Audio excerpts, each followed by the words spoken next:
So that's what the feedback that I have received from the people, that you guys want to see some of the real life scenario question. So I start with this real life scenario question, and then I mean the issue which we faced as a part of a DevOps engineer in our day-to-day life, and then I will try to add a interview question in the middle of that. Like we will start with this one, and then I will ask you a bunch of questions related to the interview. Okay. So the first question is, your instance was working fine earlier, but now you are not able to log in or access it. Okay. So question is simple. You have this AWS EC2 instance, right? Uh, let's say a simple example. You are able to access this instance few minutes back, and now you are not able to access it. And with access it, I mean via the SSH, you are not able to access it. And or the other scenario, we can think it of like you perform some patching or some configuration change, right? And just to give you an idea, they both are, I mean, different, right? Patching means you are doing some kind of a operating system level of patching. And after that, you have rebooted the instance and now you are not able to access it. Or you perform some configuration change and after that, you will not be able to access that instance. Okay. So now my first question for you guys is like how you are able to debug it. Like what will be your first step to debug this issue? Or in other way, let me put it in this way. What is the first thing you're going to check in AWS console or wherever, where you will be, I mean, what will be your first step of debugging? So first thing is we will check if the instance is running or not. That is perfectly fine. Then the second thing which Mahesh has mentioned is like status check. And here under the status check, you will see two tabs. One is called system status check and the second one is called instance status check. Anyone know what is the difference between this status check? Status check. One is we are seeing a system status check. And second one we are seeing as a instance status check.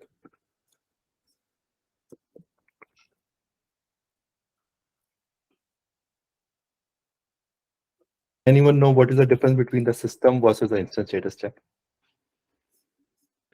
So system status check, the way which I think it's, or I explain to it to my team that it's a AWS problem. Most of the cases. If we will say instance status check, it's a problem from our side. It's a client or customer problem. Okay. So in order to understand this system status check, okay, this is one of the other interview question. Can you explain the status check and what is the difference between a system status check versus the instance status check? So in order to understand this first system status check, like Mahesh has mentioned, it may be the problem at the hardware side, right? And we know that in case of EC2 or Elastic Compute Cloud, we are running something called a virtual machine, right? And these virtual machine is managed by something called hypervisor, right? Anyone know what is the name of the hypervisor that AWS is using? First, let me start from here. What exactly is the hypervisor? And then we will come up to the, like, what is the name of the hypervisor? HVP, I don't know, Kalyan, what is this? HVP. But what first start with, like, what exactly the hypervisor is? What is the role of a hypervisor?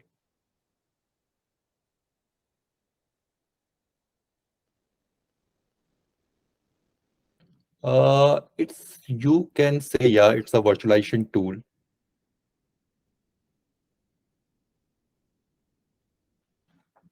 So hypervisor is basically to manage your virtual machine. So basically it is everything which is going to create or manage the virtual machine. So when you issue this command, like a launch instance, right? To give the definition, like I want to create this one virtual machine, that request will go to the hypervisor. Okay.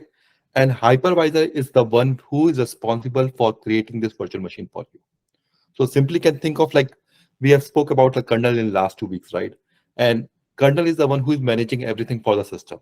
So thinking like it like not exactly the kernel, but it is the thing or it is the tool who is going to create a virtual machine for you, right? You just send out the instruction to the hypervisor, and I mean under the hood, the instruction is going to the hypervisor, and then hypervisor is going to create this virtual machine for you. Now, my second question is, anyone know what is the hypervisor that AWS use? The name of the hypervisor?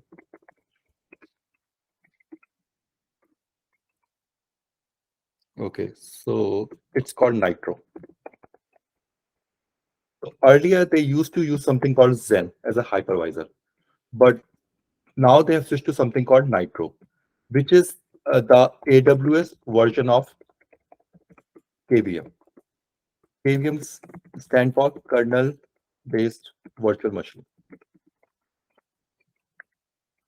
So if you look at the, I don't know which version of Linux kernel, but the whole KVM code is merged to this Linux kernel. So it's loaded inside your kernel as a part of a module. So you don't need to do something separately for the KVM. Obviously, you need to install some packages, but it is loaded as a part of a module inside your kernel. But what AWS does is like they have this Nitro, you can think of like a stripped down version of the KVM. Stripped down version. So with stripped down version, I mean whatever the component which is required to boot our EC2 machine, the minimal version, right? So that minimal version. So think of it like a Docker image, right? If you build a Docker container, in some of the cases you use the Alpine based images, which is like a minimalistic version. So what AWS does is like done that they have stripped down the KVM and build a hypervisor which is specific to their virtual machines. Okay, so if you look at all the new virtual hard machines, EC2 instances which are coming, they are all Nitro based. So they're transitioning it from the Zen based hypervisor to the Nitro based hypervisor. And one of the reason for that is that Zen is something called a para-virtualization. They started supporting this KVM or the hard HPM. Let me talk about it because I think this is one other question which has been asked in the interview. Uh, Not many provider now support para-virtualization, and this is called hardware-based virtualization or called HPM. Before I start between para-virtualization mode versus this HPM, anyone know what is the difference between the para-virtualization versus the hardware-based virtualization? This is one more interview question which they have frequently asked. After status check, like difference between these and, oh, we still need to cover this status check, but I will come back to this one after completing this topic of para versus HVM. But I know this is one of the most asked question. What is the difference between the para virtualization versus the hardware-based virtualization? So if you think of a hypervisor, so like I mentioned, like in case of hypervisor, let's say I give this, or when you create a EC2 instance, you basically calling a hypervisor that create this EC2 instance for me, right? So with creation of EC2 instance, let's say I'm asking it to create an instance with 8 GB of memory and 2 vCPU. Okay, 2 vCPU, right? But if you think at the end of the day, all these information or all these configuration, they are coming from physical hardware, right?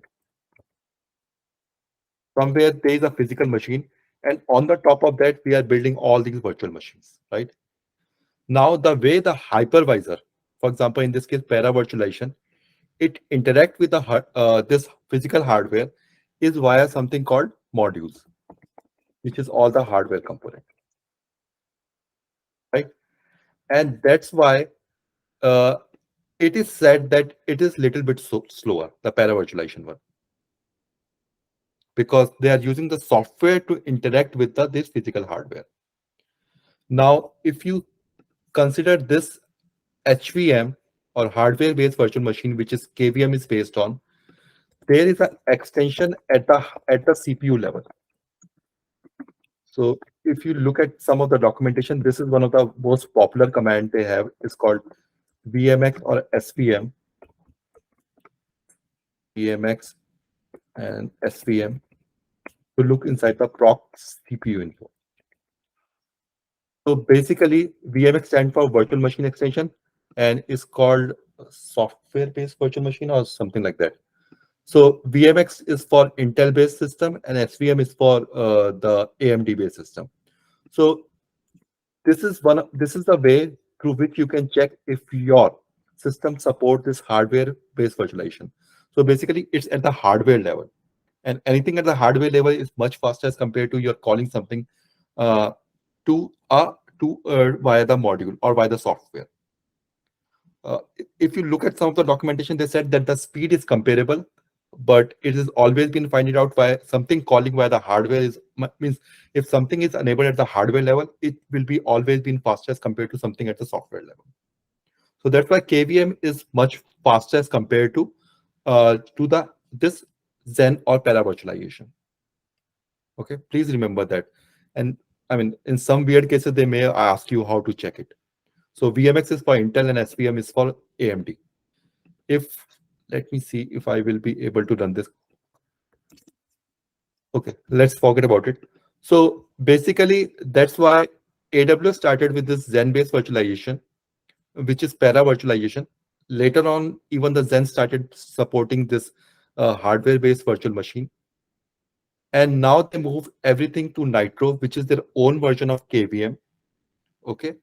And even if you look at that, they even have something called Nitro-based card.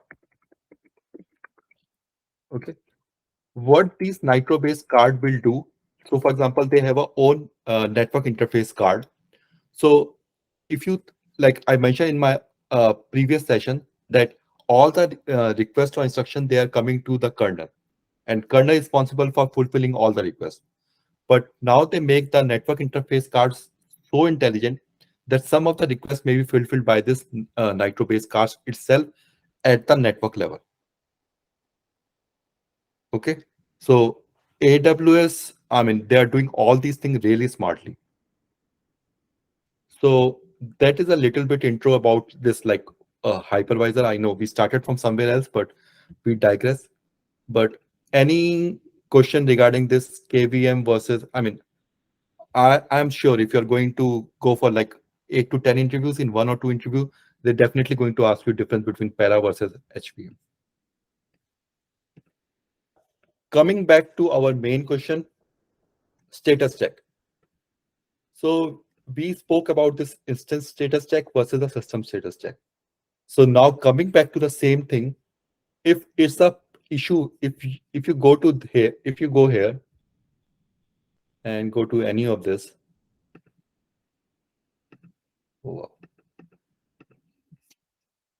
and you see that system status check is failing, that means there is a problem with, 1 second. So there is a problem with the hypervisor or hardware,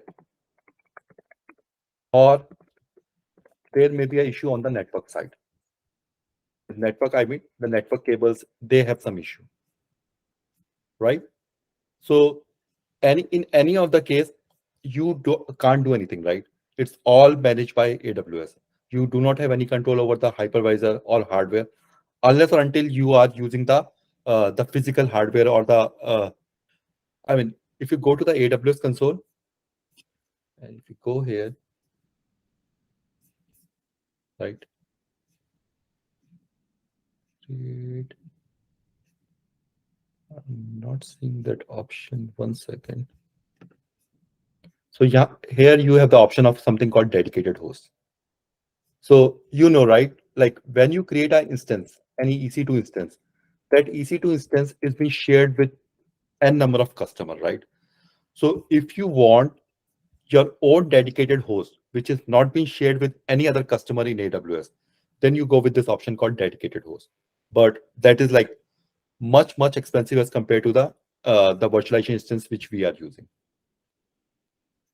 So basically, if the system status check is failing, there may be a problem with the hypervisor or hardware, or even maybe a power failure. Okay. Or the underlying software issue with that particular hardware. So basically, the gist of it is like it may be an issue from the AWS side. Okay. And if you worked on this issue in the past, uh, anyone want to share your experience? Like, what is the first recommendation that AWS give? So if your system status check is failing, okay, you logged a case with AWS or you go into the call with those guys. In my case, n number of times they gave me this recommendation. Do you guys want to share experience? What is their uh, first thing which they ask you guys to do? So in most of the cases, they will ask us to reboot the system. Okay. Now, my next question is, not many people know, and few days back I have shared in my LinkedIn post also, there is a difference between if you reboot your EC2 instance versus if you shut down. Anyone know what is the difference between if at this moment of time, if I say here, if we go to instance state and I say reboot, rather than if I say stop the instance, what is the difference between a reboot and stop an instance in terms of AWS?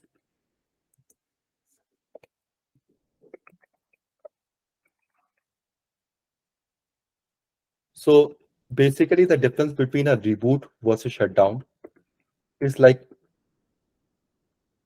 allocation of resources.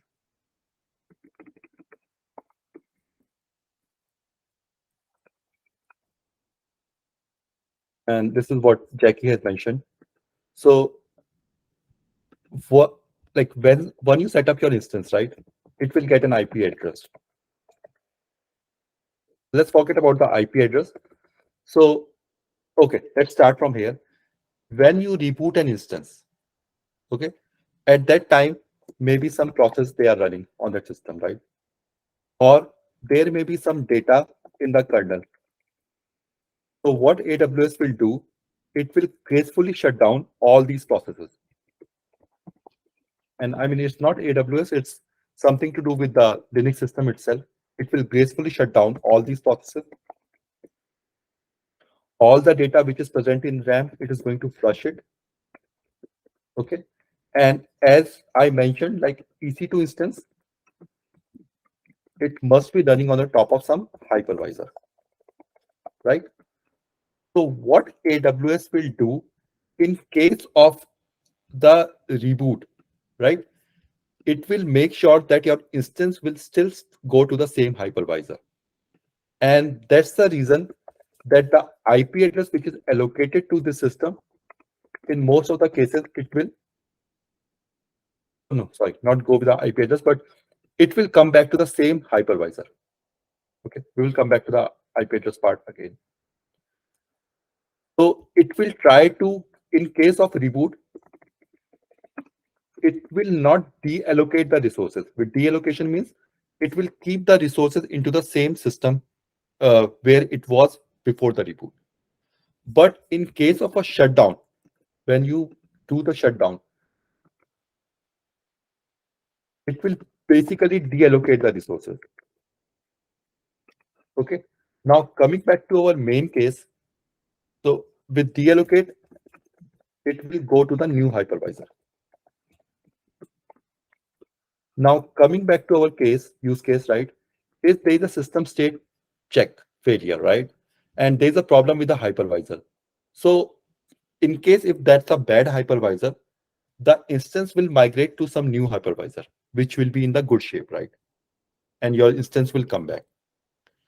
Remember, in case of a EC2, in case of this reboot also, in case if the hypervisor is not functioning properly, AWS will move the EC2 instance to a new instance also. Okay. So if you want that your instance will come back to the same hypervisor, uh, then try to reboot the instance. If you want it to be shut down and come back on a new hypervisor, then you will perform this step, shutdown step. Uh, Honestly, from the end user point of view, it does not matter. But in case if you are facing the issue with the status check is failing, then anyone is recommended. Like you can reboot it or you can restart it. The main idea is it should be come back onto some healthy node. Okay. Now coming back to the next thing, instance status check, which is a customer problem. So like I mentioned, in case if you perform some kernel upgrade, right?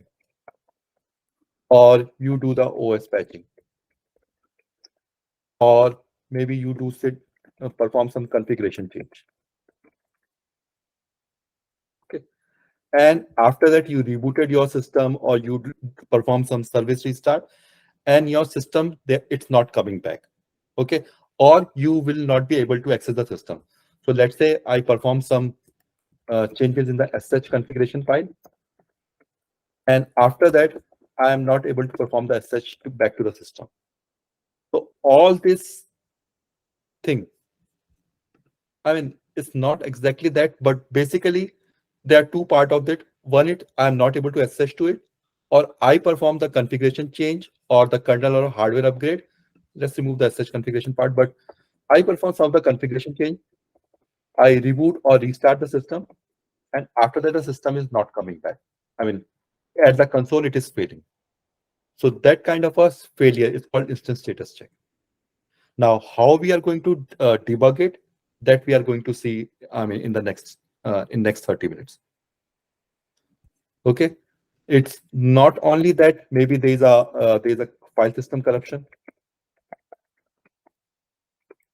Okay, and after kernel upgrade, there may be an issue with the incompatible kernel.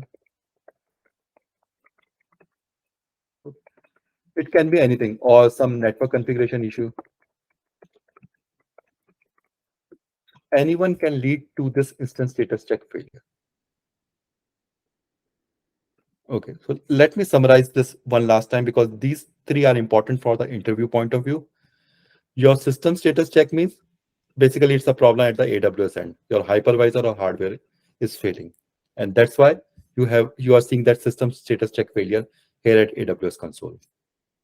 If there's an instance status check, maybe you guys have performed some kind of a upgrade or other operation, and that's why the instance status check is failure. Okay. So the common use case of this one is called is by rebooting a system, and by rebooting, it will come back to a new hardware. So if somebody asks you the difference between a reboot, in a reboot, it is not going to deallocate the resources, whereas when you perform a shutdown, it is going to deallocate the resources. Okay. And then we spoke about the Zen versus the KVM-based virtualization or hypervisor. Zen is basically the para-virtualization. Now it supports the HVM, and where there you are going to access the hardware by the help of a module. Whereas in case of a KVM, you have an extension inside the kernel, which is like VMX or SVM. Okay. Okay. So we looked at all these things. Okay. And now still my instance, it is not coming back. And let's take the first scenario. I mean, system status check, like I mentioned, you have little to no control. Okay. You reboot that system. Okay. And it moved to the new hypervisor. Everything is good. If it's not, then you need to rely on AWS. But if it's an instance status check failure, where you guys have performed some kind of a task, and after that instance is not coming back, then what are the steps which we can follow? Okay. And Kalyan, I will cover the SSM in this part. So first thing, like it's been mentioned number of times, before you perform any task in production environment, always take a snapshot, right? So snapshot is basically the state of a system at that given point of a time. So basically, like what David has mentioned, if you're going to lose any data or anything. So before I am going to perform any maintenance activity on my system, I am going to take the snapshot of this of my EBS volume. Okay. So I mean, generally the idea is like you are going to stop all the application, right? So that there is no new traffic which is coming to that instance. And once you stop the application, you are going to take the snapshot of this instance, right? During the downtime window. Now, instance status check. Okay. So your instance is not coming back after a reboot or whatever the task you have performed. Anyone want to share your experience? What is the first step you are going to perform? Or where exactly you are going to look for any error? And remember, because the instance is not coming back, now you don't have the liberty to log into the instance and see for any failure. So basically, you need to rely on the AWS console or AWS API to debug for any log failure or for any issue. So the question again is, where exactly you are going to start or how exactly you are going to approach to this problem? So the first approach is like, in most of the cases, the way we started our debugging is checking something called logs, right? We first start with where exactly the things went south or where exactly the things went wrong. So we always start with the logs, right? But like I mentioned, I perform some, like let's say after, like I perform some kernel upgrade or configuration check. So logs, as you all know, is stored in the system, right? And the two important files for logs are where log messages, or in case if you are looking for any security event, where log secure. Okay. Or if you go to Ubuntu, it's called where log system or anything like. But now you are not able to log into the system. So you cannot access those logs, right? So if you go to the AWS console, right, under the action tab, and you go to monitor and troubleshoot, there is something called get system logs. So here you will get the same information what you will get when you logged into the system, because I rebooted the system. So that's why you are not able to see all these information. But here you will see the same thing, whatever we see in the where log messages. Okay. Is any one of you aware of this get system log? Or did you guys use this in the past for your troubleshooting or anything? Anyone know how this works, get system log? Like how you are able to see all that messages which is present in your uh, D message, which is called debug message, which is the kernel log buffer, or whatever which is present in uh, where log messages, how AWS is able to retrieve this information? Or anyone know what is going behind the scene when I clicked on that tab to get this get system log? So basically, in all these cases, whatever we have discussed so far, the most important thing you guys need to remember is something called hypervisor. That's why we have spent some time. So hypervisor is your main interface. So whenever EC2, right, EC2 is making any call, right, hypervisor is intercepting all these calls. So basically, when I go to here,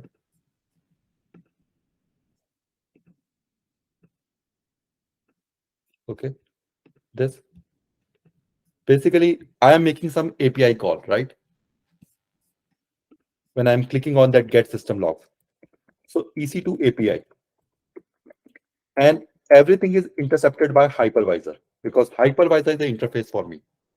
Okay, I mean it's working under the hood, but that is how it is intercepting, and it is intercepting everything which is running on that particular EC2 instance. Oh, sorry, it's not EC2, but it's user who is making that call, because I am making that call. It is basically intercepting all those calls, and then it is getting all those information from the EC2 instance, because hypervisor is responsible for managing that EC2 instance. So it's hypervisor who is bringing out all that information for you. Okay, and it's bringing it back to your screen. Okay, so when I know about the get system logs, I got too much excited. Okay, I said, okay, now I will be able to debug all the AWS issue with the help of this get system logs in case if I run into an issue. But remember that these logs or whatever the hypervisor is getting these logs, these are not real time. So the information which you are getting may be something which is not happening to the system at that current moment. Okay, so these are not the real-time logs, similar to what we seen in the case of a CloudWatch. CloudWatch logs are not real-time. There is a delayed. Similarly, we have the CloudTrails, right? CloudTrail is not real-time. So the information you are seeing on the screen may be not real-time. Okay, and it only holds 64 KB of information at the time of this. I mean, whatever you are seeing on the screen. Okay, and every time you are going to stop and start the instance, these ring buffer or the buffer which is being stored, it got cleared. Okay, so just be aware of all these limitations before you start using the get system logs. Okay, so the moment if I reboot the system, this will be cleared out. So basically, that is at the particular instance when I'm calling it. So when I am calling this API via the hypervisor is getting that information at that particular moment of time. Okay, and it may not be a real time because hypervisor will get that information and then give it back to you. So this may be helpful in getting, like, if the system is in bad state, it will show you that information, whatever you will be seeing on the where log messages, but it might not be helpful in all the cases. Let me go to the second debugging step. So if you remember, before this, cloud computing or this virtualization, they all comes into picture. We used to have some kind of a ILO, integrated light output kind of a console, which is a hardware interface, right? And it has nothing to do with the system. It works at the BIOS level so that we can see what exactly which is going on in the system, right?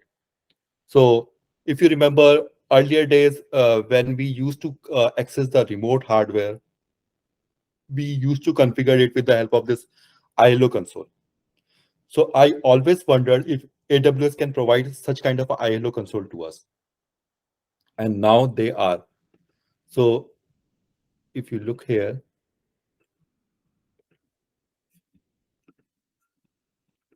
and go to this get instance screenshot.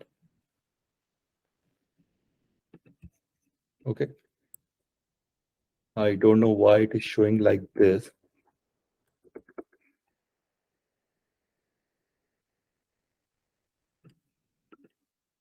Yeah, so Mohit, it will not give you, that's what I am telling you guys. It will not give you the real-time information, but it may give you at the last time when the system was in the bad state. So if it's not reachable, definitely hypervisor will not be able to see that log. But before that, it will be able to get you the information when the things start going bad. So you will have that information, but you might not have the current information. Okay. And if you go to the connect,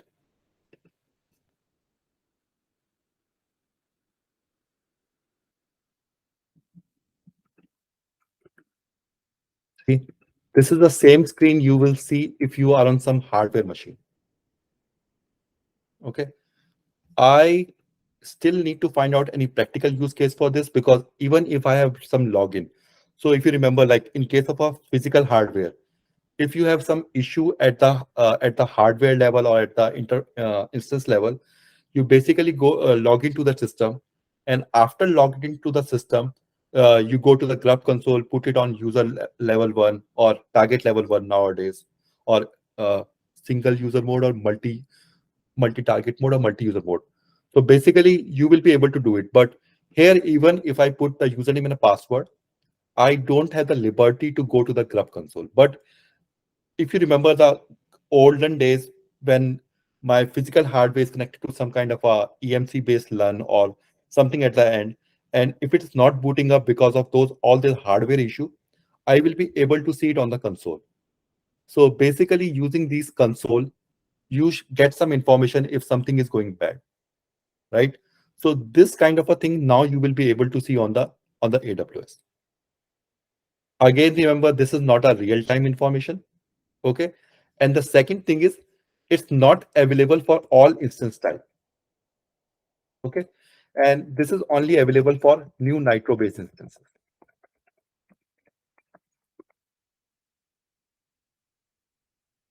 Only Nitro-based instances you will get to see this console-based access.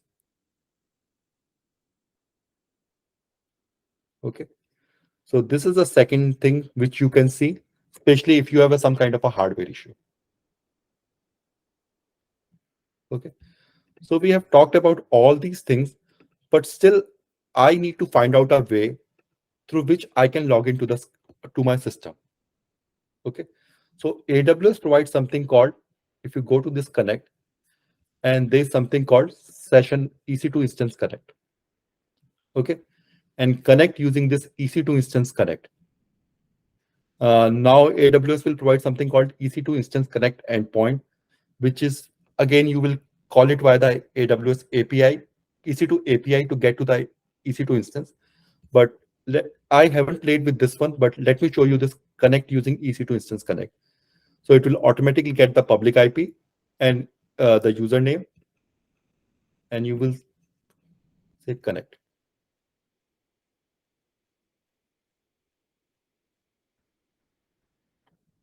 Okay, hopefully it.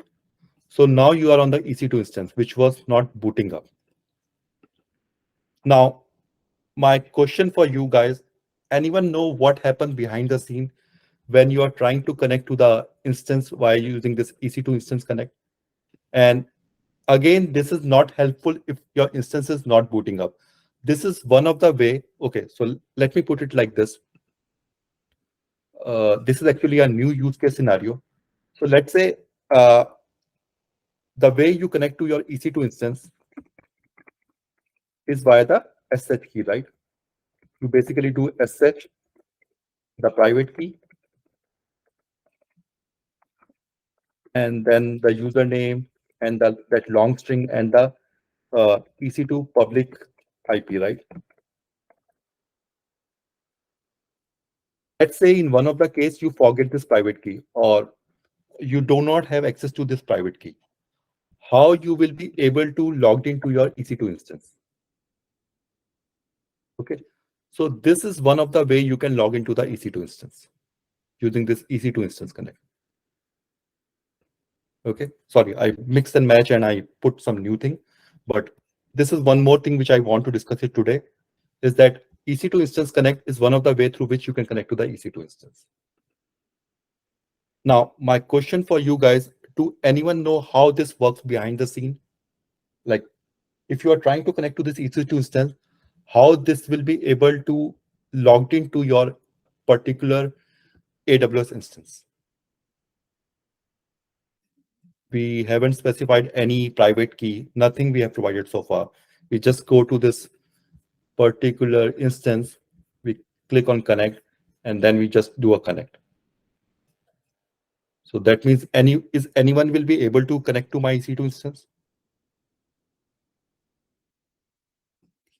So let's forget about this EC2 Connect for the time being, this EC2 Instance Connect.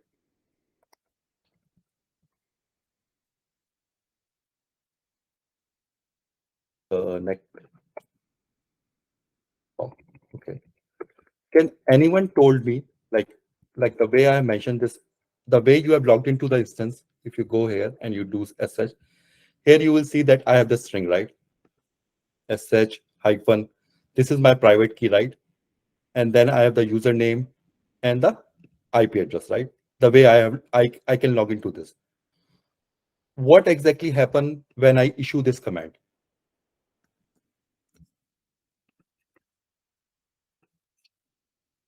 Anyone know? Like if I'm issuing this command sh-i e,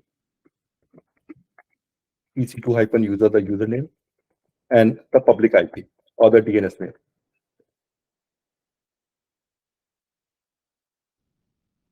Yes, it uses private key for authentication.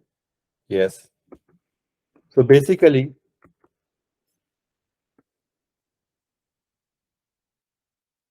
I'm not sharing my screen.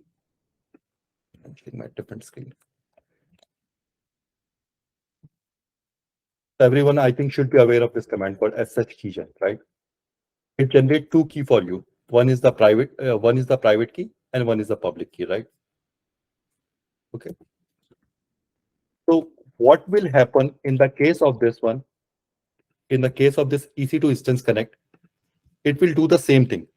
It will create a private key for this particular session. Remember this thing. Okay. When you issue this command, it is going to generate both this private and public key for this session, and these keys are only valid for 60 seconds. Okay. But now my question is, if this is the case, okay, let me go something really far away and then we will pull it back. It will create this one. Okay. This will be remain for you. Okay. And this public key will get copied to your EC2 instance authorized key file. And because now you have this private key, using this private key, you will be able to log into this instance. So basically it will generate this key for you, copy this key to something called authorized key. Okay. And the way it is going to do, it's going to call the EC2 API, basically the metadata service, and then copy this key. And then using this private key, you will be able to log into this particular instance, or we are able to log into this instance. But this looks like to me a big security risk, right? Anyone can come to this EC2 console, clicked on this one, and able to log into my EC2 instance. Do you think we are missing one piece of a puzzle here, which should be included in this diagram? Is anyone will be able to generate it, or there should be some restricted set of users? And who is going to control it?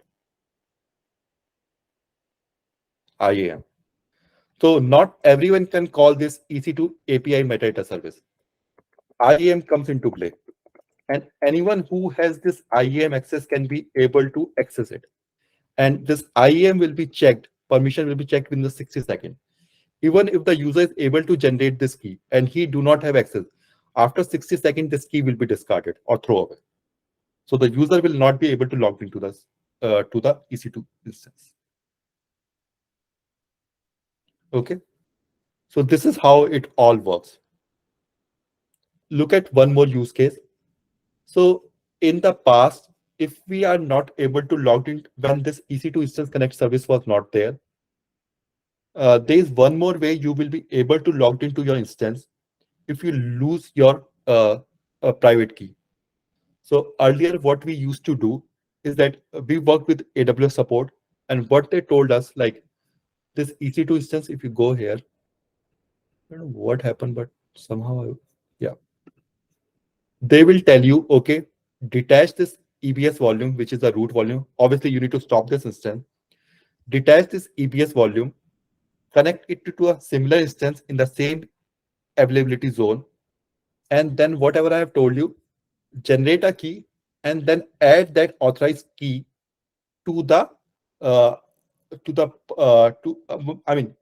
sorry, let me put it this way.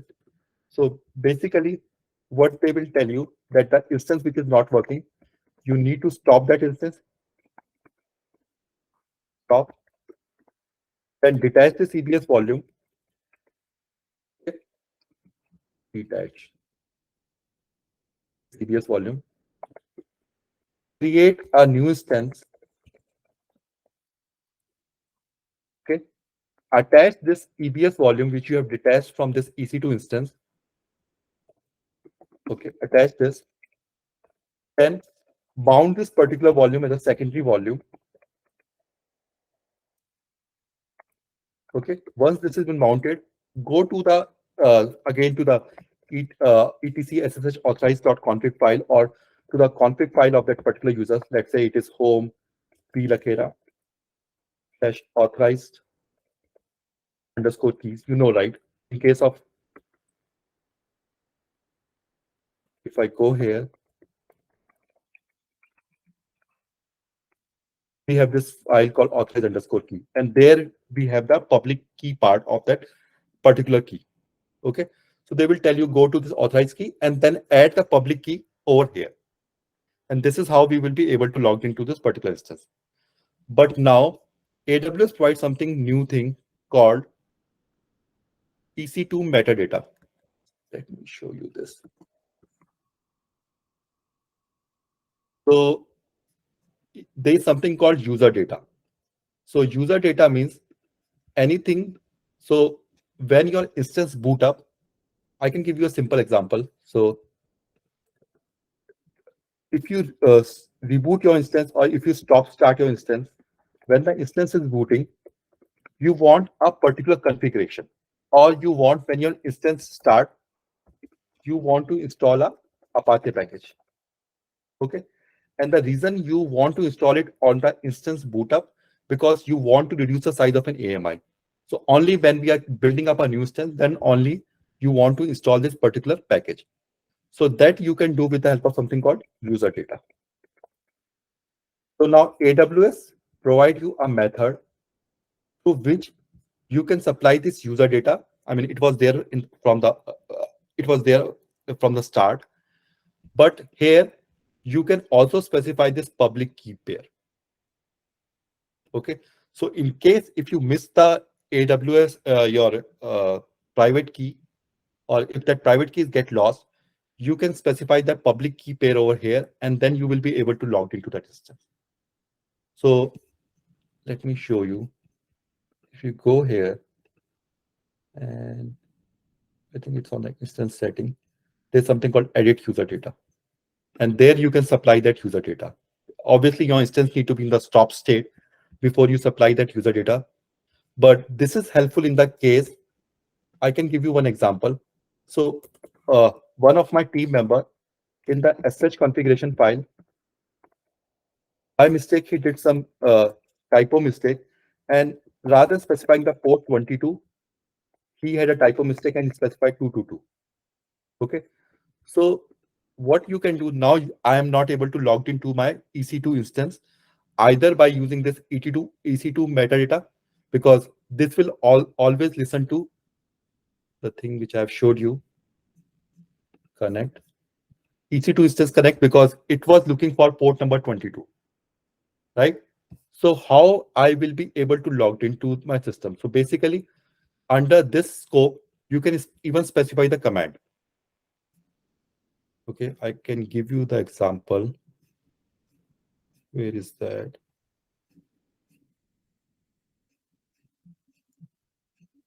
Okay, I don't have it, but basically here there's something called a parameter called run CMD, and there at the time of your instance boot, you can even specify, okay, you need to specify something like sed -i, and run CMD. You can even change the port from port 22 to port 2222 22, and redirect the output to etc/sht.com. So basically, all these changes you can specify as a part of this metadata at the time of your instance boot. Okay.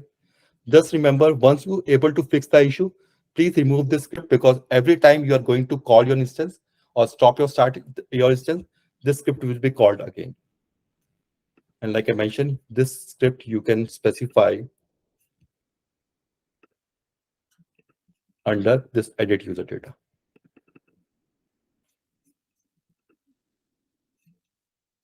Okay. Okay.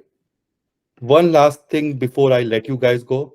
There is one more way through which you will be able to log into the instance, and that last way is called System Manager. Okay. Honestly, I haven't played with this one.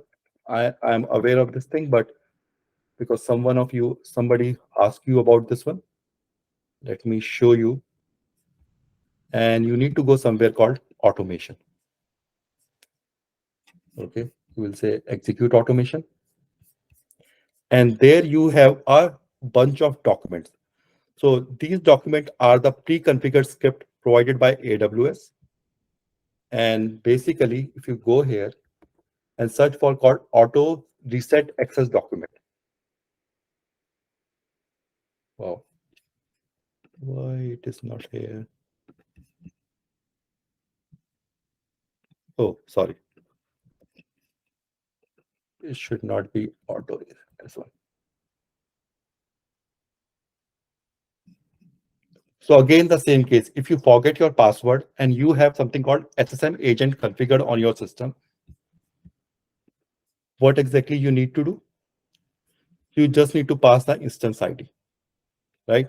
And it is same thing it is going to do. It is going to create a public and a private key.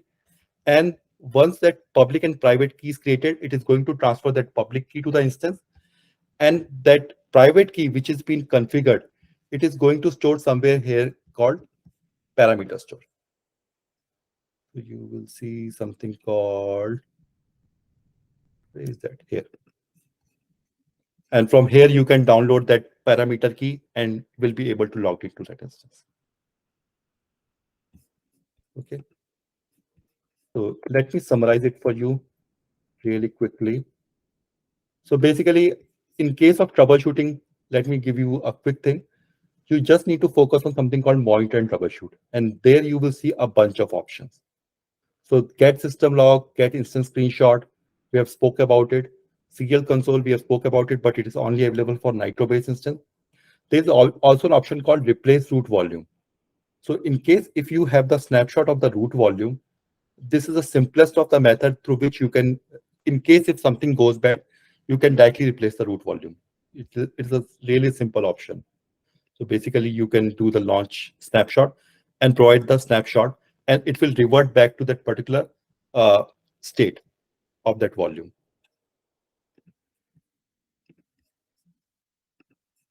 And then we have spoke about this one. Let me ping you this talk. This is really helpful and it will help you a lot.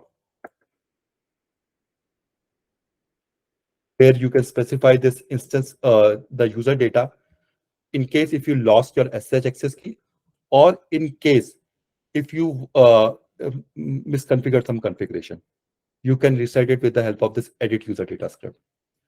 And then I have mentioned about little bit about this SM configuration, where you have a document called AWS support reset access.